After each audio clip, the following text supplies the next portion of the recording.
अस्सलाम वालेकुम स्टूडेंट्स, उम्मीद करता हूँ सब खैरियत से होंगे। तो आज का हमारे पास जो टॉपिक है क्लास 11 फिज़िक्स का, हमारे पास दूसरा टॉपिक है सिस्टम इंटरनेशनल। तो पहले हम जानेंगे कि सिस्टम इंटरनेशनल हमारे पास क्या है। तो सिस्टम इंटरनेशनल हमारे पास एक स्टैंडर्ड है जो हमारे पास एक कमेटी थी, इंटरनेशनल कमेटी 1960 में एक मीटिंग किया था। और उसके अंदर उन्होंने ये बात तय की कि हम एक ऐसा स्टैंडर्ड बनाएंगे जो पूरी दुनिया इस्तेमाल करेगी। ठीक है। तो स्टैंडर्ड हमारे पास क्या था, ऐसा ही सिस्टम था। इससे पहले जो स्टैंडर्ड्स हमारे पास थे, सिस्टम्स थे, वो एफ था, FPS, CGS और MKS। ये सिस्टम पहले इस्तेमाल होते थे।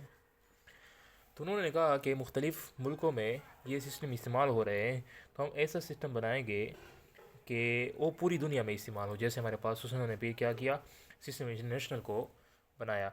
तो ये क्यों बनाया है, इस स्टैंडर्ड का मतलब ये था कि जैसे हमारे पास हम कोई चीज़ लेते हैं, तो अगर हम जाएं बाज़ार में और उधर चीनी का पूछे कि चीनी हमें दे दें, तो हम इस तरह कहते हैं कि हमें 1 किलो चीनी दे दें हमारे पास। ठीक है, 1 किलो चीनी दे दें हमारे पास। तो 1 किलो क्या हुआ, ये हमारे पास 1 kg।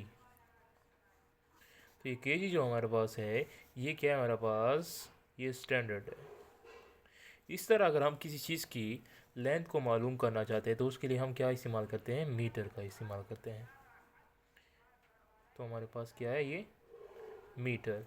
तो हम कहते हैं कि ये हमारे पास 1 मीटर लेंथ है या 2 मीटर लेंथ है, इस तरह हम कहते हैं। तो ये मीटर हमारे पास क्या हुआ, ये भी हमारे पास स्टैंडर्ड है। तो उन्होंने ये स्टैंडर्ड क्या किया, सेट किया। तो इसका बैकग्राउंड था। तो ये स्टैंडर्ड्स हमारे पास 3 चीज़ों से बना है। क्या है हमारे पास, इसके बेसिक जो 3 क्वांटिटीज़ है। पहले हमारे पास क्या है, base quantity.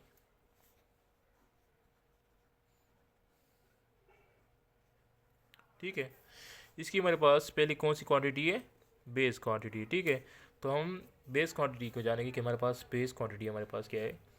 Those quantities those quantities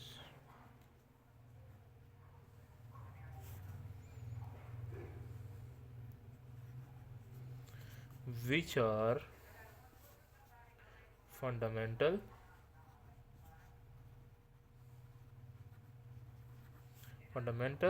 or independent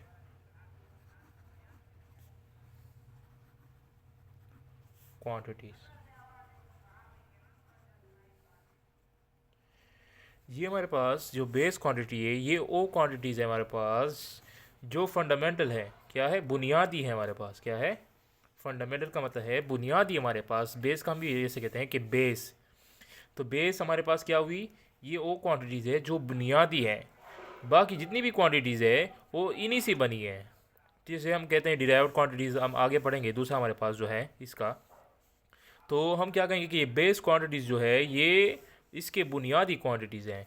इसको हमने यहाँ पे दो नाम दिए, या तो हम इसको फंडामेंटल भी कहते हैं या हम इसको इंडिपेंडेंट क्वांटिटीज़ भी कहते हैं, जो किसी के ऊपर इन्हिसार नहीं रखती, जो खुद से बनी है। ठीक है, जैसे इसकी हमारे पास कुछ क्वांटिटीज़ है।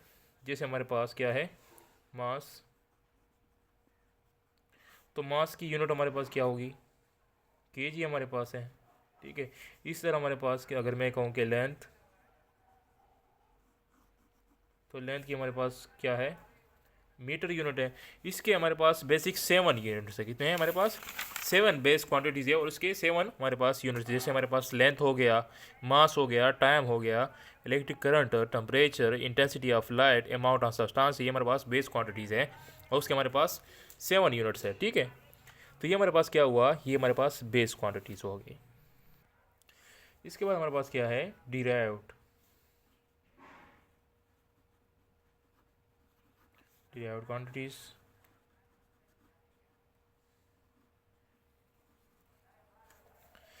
those quantities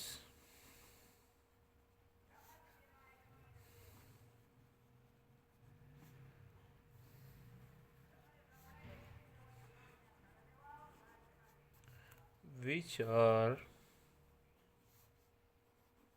derived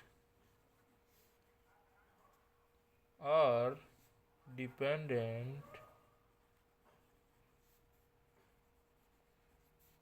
on base quantities.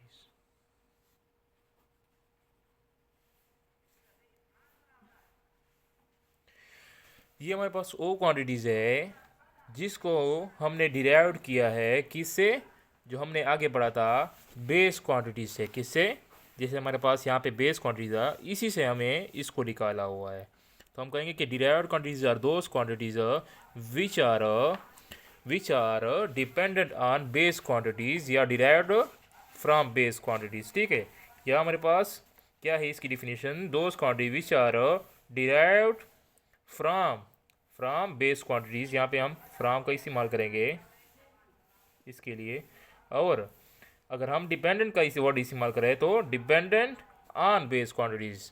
दो हम इसकी डिफिनीशन कर सकते हैं। ठीक है, तो ये हमारे पास क्या हुआ, डिराइव्ड यूनिट्स। डिराइव्ड यूनिट्स हमारे पास जैसे फोर्स है,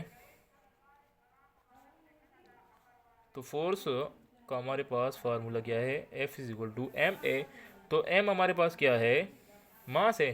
तो मास की यूनिट क्या है, kg। तो kg हमारे पास कौन सा यूनिट था, kg मास का हमारे पास बेस यूनिट है ना। ये देखो ना, उधर हम बेस ने हम इसमें लिखा है ना, जो बेस हमारे पास 7 यूनिट है, उसी से हमने इसको बनाया है। तो हमने कहा था कि ये जो हमारे पास डिराइव्ड यूनिट्स है ये बेस से ही बनते हैं। ठीक है, जैसे हमारे पास एक्सेलरेशन है, एक्सेलरेशन का हमारे पास क्या है, मीटर पर सेकेंड स्क्वायर। तो मीटर हमारे पास किसकी है, यूनिट लेंथ की है ना हमारे पास। इस तरह सेकंड हमारे पास किसकी है, टाइम की। तो टाइम किसकी है हमारे पास, बेस यूनिट है ना। तो टाइम हमारे पास जब बेस यूनिट है तो हमने किससे निकाला, डिराइव यूनिट्स, ये सारे बेस से निकाले। तो ये किसके ऊपर डिपेंड करती है, बेस के ऊपर डिपेंड करती है। इसके बाद हमारे पास कौन सी है, सप्लीमेंट्री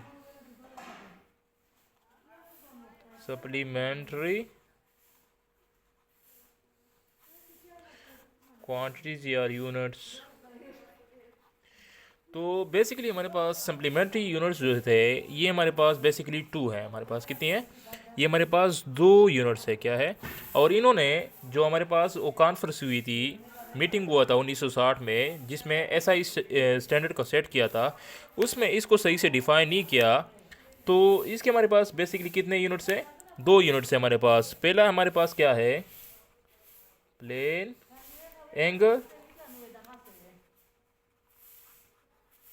दूसरा हमारे पास क्या है, सॉलिड एंगल। एक हमारे पास क्या है, प्लेन एंगल, एक सॉलिड एंगल।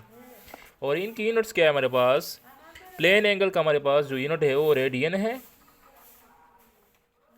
और सॉलिड एंगल का जो हमारे पास यूनिट है वो स्टे रेडियन है। क्या है हमारे पास, स्टे रेडियन है। ठीक है, तो इन्होंने ये सही से डिफाइन नहीं किया था, तो ये हमारे पास सप्लीमेंट्री एंगल 2 है हमारे पास। ठीक है, तो ये हमारे पास आज का टॉपिक था। इंशाल्लाह जो रेडियन है और स्टेरेडियन है उसको इंशाल्लाह दूसरे पार्ट के अंदर हम सही से डिफाइन करेंगे कि ये क्या है हमारे पास। तो उम्मीद करता हूँ आप सबको समझ आया होगा इंशाल्लाह। तो मिलते हैं अगले वीडियो में। अल्लाह हाफिज़।